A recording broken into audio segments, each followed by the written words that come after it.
Alright, everyone. I'm Ironinquisitor, and I am here with... General CJG, once again. and we will be reacting to Chris Stuckman's review of Star Wars The Last Jedi. Enjoy! This one is going to be holy shit. If you thought top 5 lightsaber fights Halo Greater was cringeworthy, this is gonna be something else. Just you wait, people. Oh yeah. Alright. Okay. Let's do this. Let's go! Star Wars The Last Jedi was directed by Rian Johnson and stars a whole bunch of people and porgs. And it's about Rey, Finn, Poe, Luke, Leia, Kylo, and a whole bunch of Star Wars folk on a big adventure. And that's all I'm going to say. You should just go see it.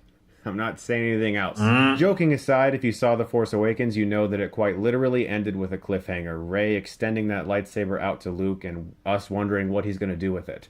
This film answers that question and a lot of other questions and has a lot of fun doing it. And I had a blast watching The Last Jedi. This is a really, really damn entertaining Star Wars movie and one with a unique voice. Rian Johnson is able to direct this film and please, I'm sure, the vast majority of Star Wars fans, but... Pause. And, well, look how that turned out. Oh yeah, just do a simple Google search on Rotten Tomatoes and any other user reviews, and you'll see how they turned out. What is that, like 49%? I think it's less, 47, 46. Oh god. We should check that out now that I think about it. Let's go and check it. I'll check it out very quickly, and it's 44%. Oh god, even lower than I thought. Yeah, well, this movie is an absolute piece of crap. So, what would you expect? Yeah. Anyway. So, alright, let's go. His voice is not lost in the shuffle. I've seen all of his films. I've been a fan of his ever since Brick. That was one of the very first movies on my channel that I gave an A+ to, my highest rating. I've never heard of Brick. The vision that he has shown in films like Brick and Looper and even The Brothers Bloom is very much so present here. He has a great knack for filming terrific action sequences, and his voice and his humor are ever present in this film. It's a very funny movie, just like The Force Awakens was. A lot of great jokes, and none of them feel like they're at the expense of the characters. Pause. What about Jake Alien Milker? That was supposed to... Oh, yeah. It's like he did that... Rian Johnson did that, you know, for humor, and yet it is at the expense of the character. Yeah, and what about the prank call that Paul did to General Hux? That made General Hux's character into more of a joke than what he used to be in The Force Awakens. At least in there, he was a little more serious and actually more taken seriously. But in The Last Jedi, he's like literally more than a fucking buffoon. He's just a walking joke now. Yep, literally. Oh, and what about the lightsaber tossing scene? You know, look, Jake Alien Milker, he hits the lightsaber Fanakin, and instead of, I don't know, letting it fall to the ground or asking, where'd you get this? Or what is this? Or something. No, he just casually throws it to the back, oh yeah, laugh everyone, laugh at this. And when I first went to see it, people laughed in the theaters. Oh, me too. I when I saw it, I literally heard people laughing. I actually did not laugh. I was like, what? Why did you do that? Like, that was a very confusing tone. That was a very confusing change of tone. This movie has a lot of problems in terms of its tone. Way more so than The Force Awakens, actually. Yep, way more so. Indeed. So, shall we continue with this? All right, let's go. It doesn't feel like they're referencing things either, just to reference them. Sure, there are winks and nods and references, but to ask the 8th film in a saga to act like the others didn't even exist, I think is unfair. That's exactly what it did! Yeah! Let the past die. Kill it if you have to. It literally, this movie thinks that the original trilogy and the Force, and even the Force Awakens don't exist, and all the other Disney Star Wars material also doesn't exist. Literally, this movie thinks that. Oh my God. It's so true. Jesus Christ. Oh my God, this is, wow. All right, Oh let's continue. But the fan service in The Last Jedi does not come at an expense to the story. It doesn't feel like a throwaway moment like in Rogue One, where we saw C-3PO just going, "Oh, yes, I'm in this movie because I'm in every Star Wars movie, and we couldn't have it not be in this." It doesn't feel like the fan service in The Last Jedi is there because, oh yay, I remember that Star Wars thing. Johnson's love for Star Wars and for these characters shines through, but also... Pause. His love for the characters? Oh God, his love, more like his hatred. Literally. The one that I think he hates the most is definitely Luke Skywalker. Oh yeah, turning him into that nihilistic piece of crap.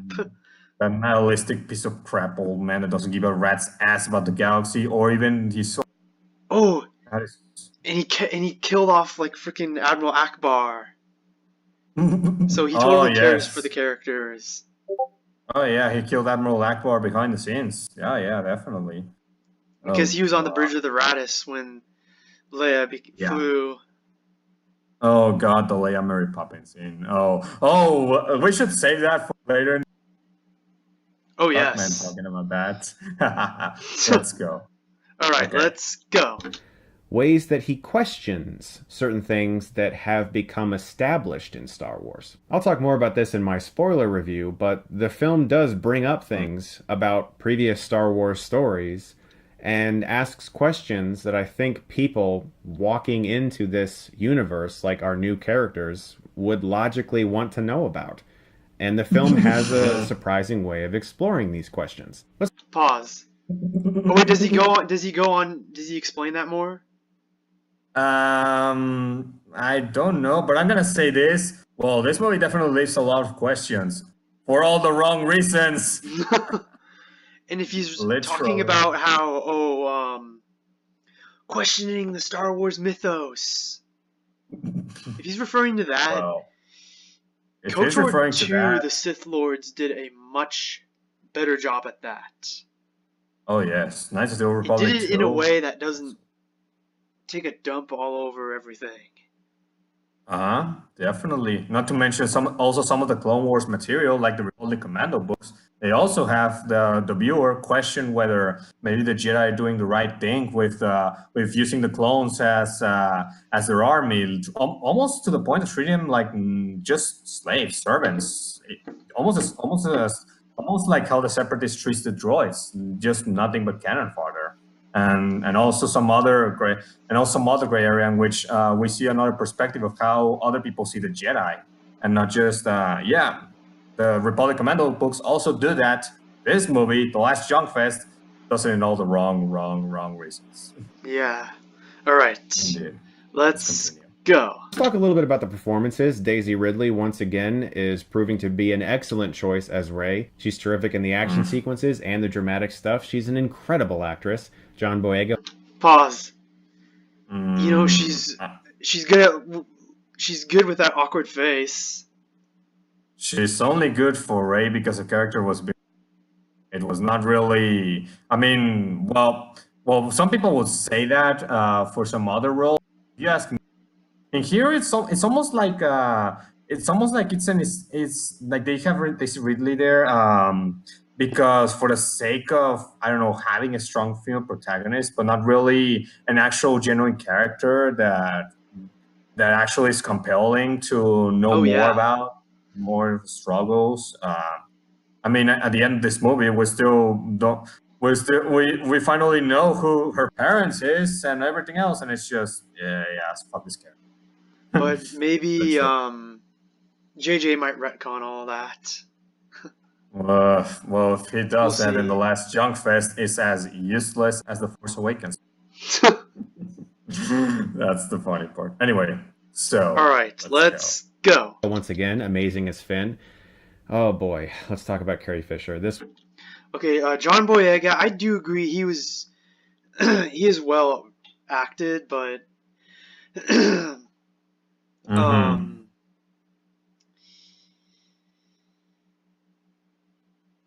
don't know. They turned him into a freaking buffoon.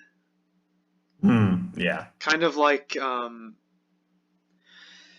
sorry, I got something in my throat. Kind of like they did with Hux. Oh yeah. No, the biggest problem with Finn in The Last Jedi, his entire existence in that movie is a waste. It's a waste. Yeah. Literally. What did it do to develop his character further? Well, I think we should save that for a little later, because Stuckman definitely mentions the Canto segment. So, all right, sorry. All right. So, shall we continue? All right, let's go. This was tough. This was really hard for me, actually, because she was kind of a childhood hero of mine. And, of course, when she passed away, this was one of the real celebrity deaths that actually kind of affected me. And it was tough seeing her in this film, but I think they did a great job with her character. And it has some truly satisfying moments, and it was really nice to see her on screen, and she was great in this movie. Mark?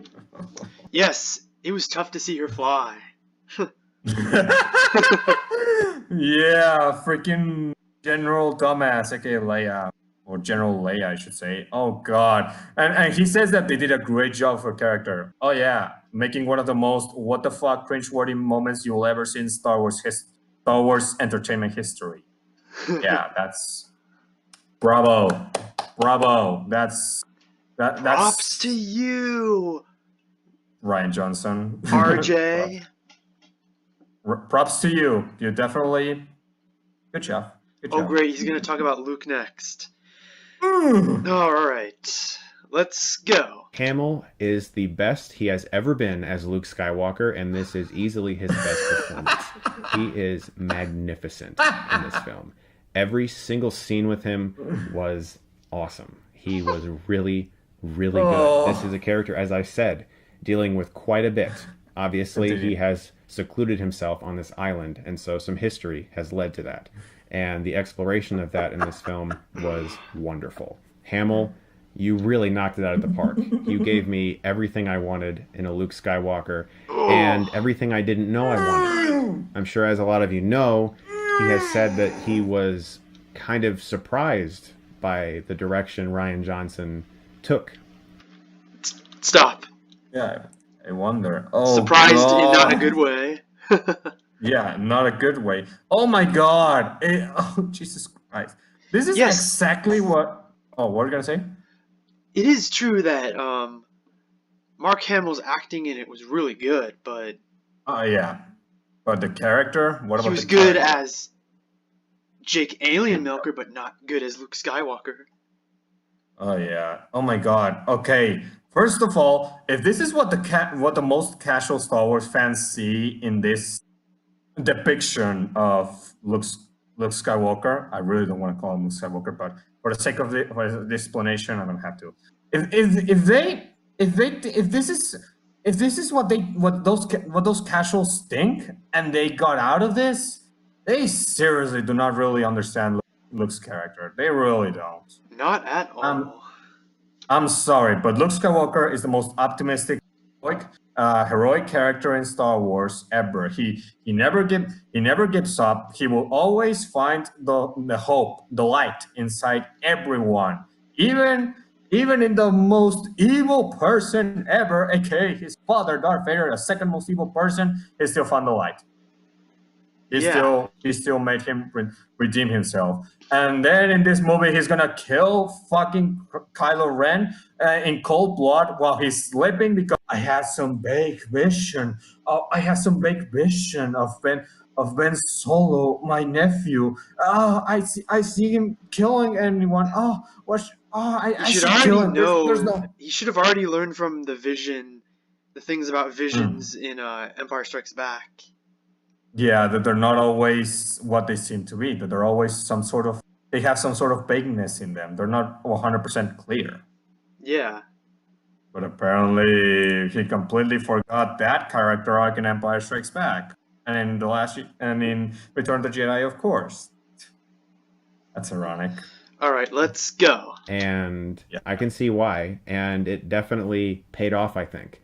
This is a very unique vision, and that's what I'll say for now until the spoiler review. This is definitely different when it comes to his character. Johnson has... Stop. You know... It's different, but not in a good way. The reason why it's different is because it's not Luke Skywalker. It's literally out of character for him to do all of this. Literally. So true. And when you do something that's out of character, you could say, oh, it's different, but is it really worth it doing it like that? You should ask that. Because you need to keep characters consistent to one another, and if you don't have that, well, you screwed up their complete character arcs and what they are. Screwed up big time. Yep. Alright, what else does he have to say next? Let's go. Oh. Also done something with the action sequences, in particular anything involving a lightsaber, that I have wanted forever. My favorite shots in any lightsaber battles are always the head-to-toe wides. The beautiful Grandmaster shots that feature our heroes, and you can see their entire body, the choreography, and it just feels incredibly epic. The lightsaber sequences in this film have some of the most beautiful wide shots I have ever seen. It's very apparent how much Rian Johnson has been inspired by Japanese films, by samurai films, anime. It all feels very much so like the Jedi are almost samurai. And if I'm wrong and that wasn't what he was going for, that's what I saw. And some of the imagery here is gorgeous. The action sequences are some of my favorite that I've... All right, paused. Okay, pausing this. Okay, this is just being hypocritical because if he says the lightsaber fights, the lightsaber battles here make the Jedi seem more like samurai. Excuse me, don't the fucking prequels also do that? And yet you bash those lightsaber duels? Did he really complain about the fights? Dude, just like every single prequel hater or people that don't like the prequel, especially the first. It wouldn't surprise me if he did do that. Yeah, he fucking did. He literally, he goes by those same stupid ass criticisms of too choreographed, too over the top, too not so dialogue heavy, and it doesn't feel like Star Wars. They don't really feel like Jedi. They feel more like a theatrical dance. Oh my fucking god! This is just him being a fucking hypocrite. Honestly. Yeah, he's like, they're all just freaking hypocrites. They're being a fucking hypocrites. Yeah. All right. Let's go on. Seen in a Star Wars movie. They're really, really good. Adam Driver as Kylo Ren continues to be very compelling. A terrific performance. He in Force Awakens, I thought, was a very conflicted and deep character. Not your average villain. He wasn't done yet. He wasn't fully trained. He wasn't ready. He had angry, deep-seated emotion that really shone through in his work, and he is amazing here. And this film continues to deepen Kylo Ren's legacy in ways that I cannot wait to talk about in the spoiler review. Really satisfied with everything they did in this movie, with every let's pause. Oh god. Deep. I mean, yes, he is well acted, but deep character. Oh my god. He's just a freaking emo edgelord. Yeah, and as you already explained in one video, the entirety of Kylo Ren, or Kylo Reno I should say, the entirety of Kylo Reno literally is a fucking ripoff of 6 already established Star Wars characters. Yeah, 6. Yes. And if you people don't know about that video, Iron, you definitely should leave it somewhere in the description, yes, or I'm gonna put in it the in the comments description, and you people need to watch it. Yeah, because holy shit, Kylo Ren is like the definition of not only being one-dimensional, but literally being an extreme ripoff of many things. Yep.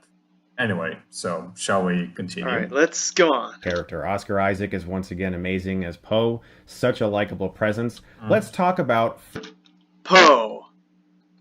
What about Poe? I mean, his performance was good. It was, yeah. To be honest, Poe actually was the affected characters in this movie. The only thing that happened wrong with him was how much everyone was just scolding the shit out of him. It's like I was rooting for him. Yep. I wanted him to beat freaking purple hair chick. Admiral Gender Studies. Oh yeah. Oh, by the way, I think Stuckman mentions her here, so is he gonna talk about her next? I don't know. We should continue. Alright, let's go. Finn and Rose, because this leads me into my issues with The Last Jedi. There's a storyline here that involves these characters, Finn and Rose, that feels like an extended short film. Almost like the movie just stops and becomes something else. Something else I didn't really enjoy all that much. It's a sequence on another world that feels almost too much like Earth. This place they go just did not feel like a galaxy far, far away. It felt like a place you might see here on Earth, just with a few more exotic creatures. But it wasn't just the setting. It was the fact that it basically screeched the story to a halt. And every time it cut back to them, I was like, okay, is this going to get more interesting here? Is this going to get better? It reminded me of in The Phantom Menace. Oh, let's stop there. So at least he does have a problem with Canto Bight. I'll give him a point there. But it looks like he's going to bash The Phantom Menace next. Oh, no, he's going to compare the parts of The Phantom Menace. Literally.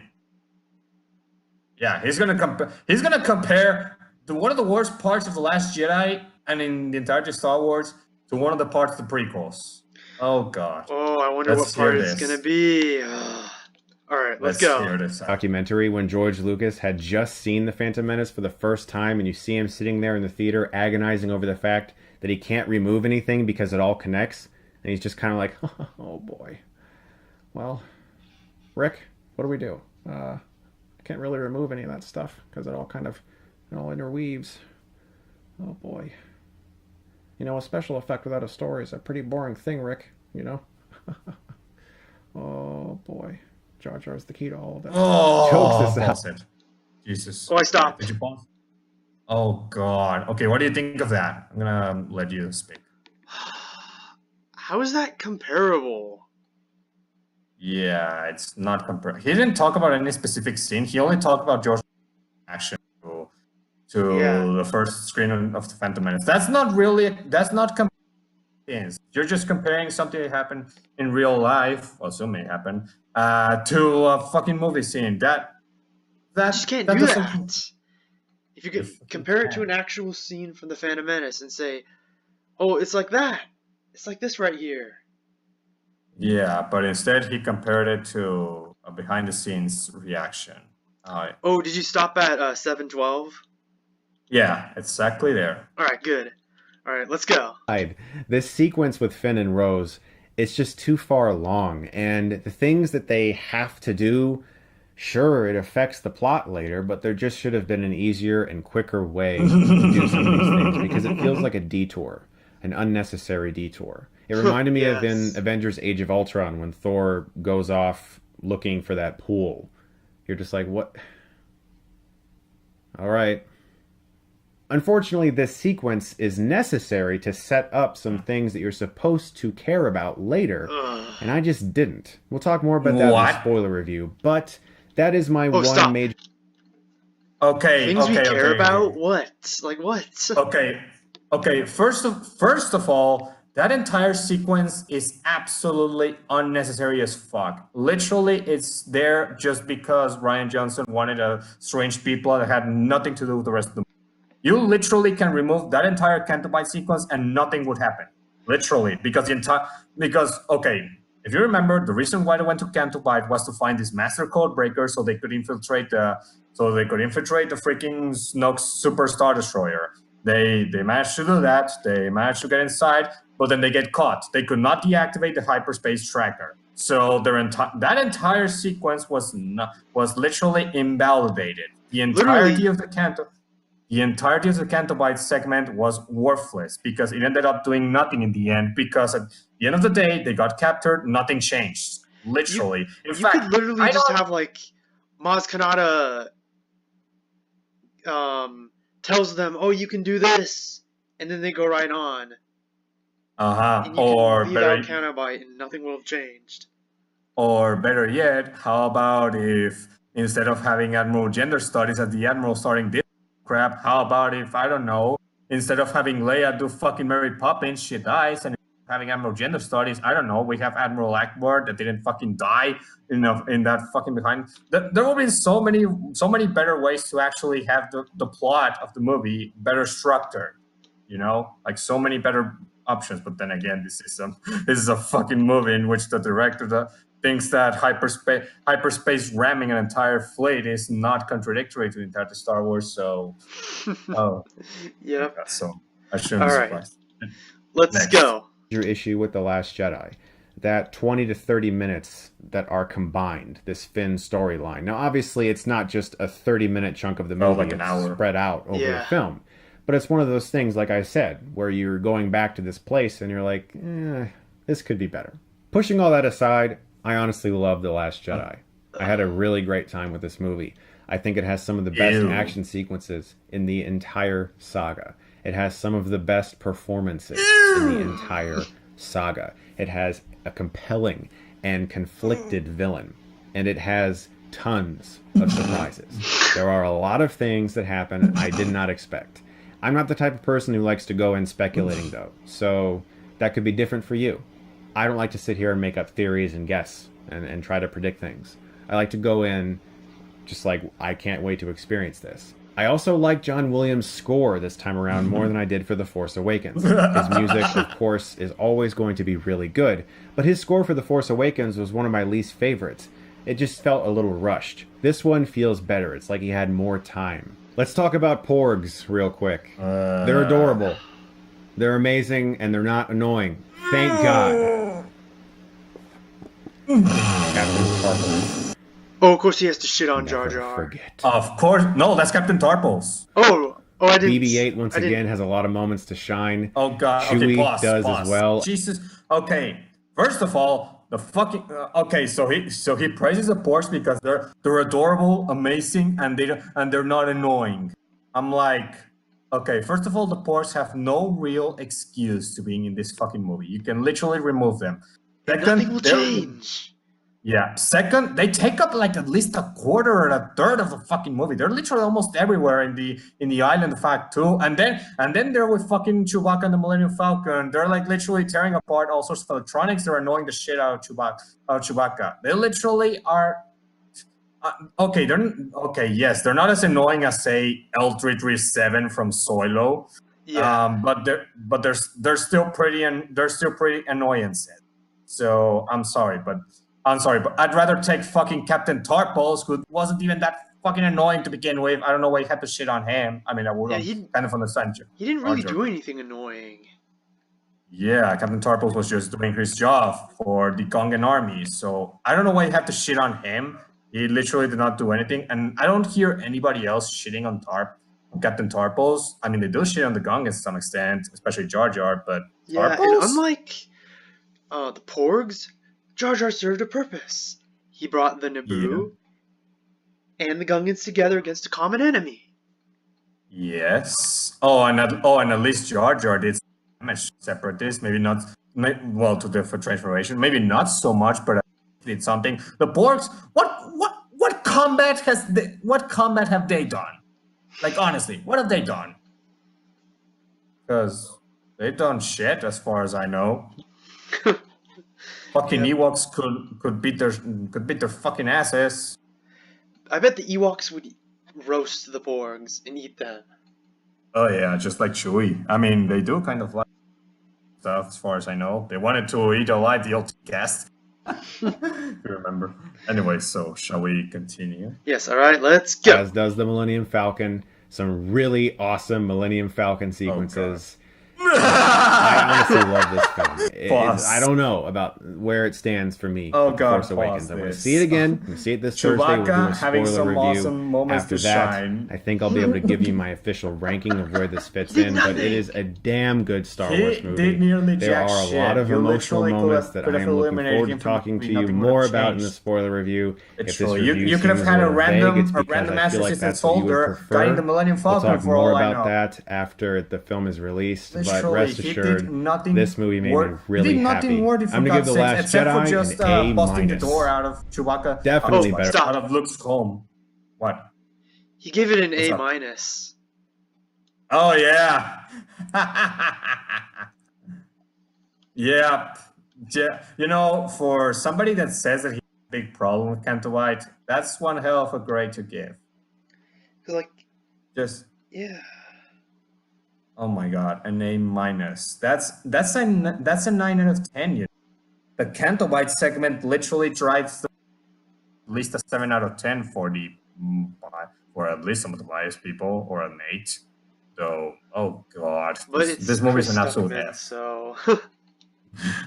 Oh yeah, Alright. Chris. What else does he have to say? Let's go. Than Rogue One. I had characters that I actually cared about, a story that felt like it was beginning, middle, and end made by one person. It didn't feel like an assembly line product. It didn't feel like another movie we've already seen. It's structurally its own thing. Sure, there are a few little beats here and there where you might be like, I've seen that before, I've seen that before. But this is definitely made by somebody with a unique voice, Rian Johnson, and I think he did a damn good job. I'm looking forward to seeing it again. I can't wait for you guys to see it. Thank you so much, as always, for watching, and if you like this, you can click right here and get Stuckmanized. I don't want to get Stuckmanized. You know, I don't want to get Stuckmanized. I don't want to get I actually don't want to even think The Last Jedi is a good movie. It's not even a good movie, for God's sake. It's not even a decent one. It's a fucking shitty movie. Star Wars standards is absolute garbage. He's shilling like a villain. Oh, dude, definitely. But I mean, remember, not as hard as Darth Grumpy. Darth Grumpy will always be the Lord of Shills. Well, John Campea could actually compete against Grumpy, as far as I know. They can compete, but Grumpy is the lord of every single one. Definitely. Oh, by the way, did you notice that this movie, the movie came out in 14th of December, so he got early access. He did, yeah. Wow. Yeah, so that means that he was definitely showing hard for this movie. Oh god. Man. By the way, viewers, if you guys are wondering why I no longer see Chris. Oh wait, no, they had a release date on December 9th in the Shrine Auditorium in Los Angeles, California. Oh, okay, maybe that's where you saw it. I guess. I don't know. Huh. Anyway, by the way, viewers, if you it came out December 15th. You know. Anyway, so.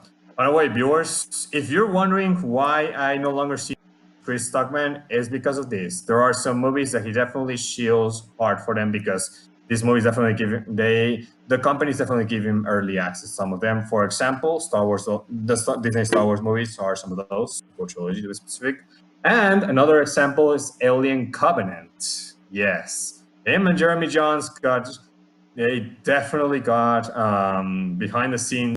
Well, not behind the scenes, early access to watch those movies. And let me tell you, they definitely did not understand the issues of the movies. They even glossed aside the origin of the xenomorphs. They did not even know the problems of the movie. They were kind of shitting hard for it. I haven't seen any of the Alien films, so I can't really comment. I think the first one is in Netflix. You should give it a shot. I think my dad has it on DVD here in the basement, so... Oh, definitely give it a look. Definitely. Oh, by the way, one comment about what Stuckman said in regards to John Wick. Actually, all of his music has been mediocre when it comes to Star Wars. Literally. Tell me, Iron, any part of the music of The Last Jedi that is memorable? I can't remember a single thing. Yeah, the only thing I remember is Rey's theme, but that was The Force Awakens, so it doesn't... Yeah. So, remind me again. Jesus Christ, this is. Oh man. So. Yeah. French word. That was our reaction to Chris Stuckman's TLJ review. Let us know what you think in the comments of this, and we will see you guys around. Yep. See you later, guys.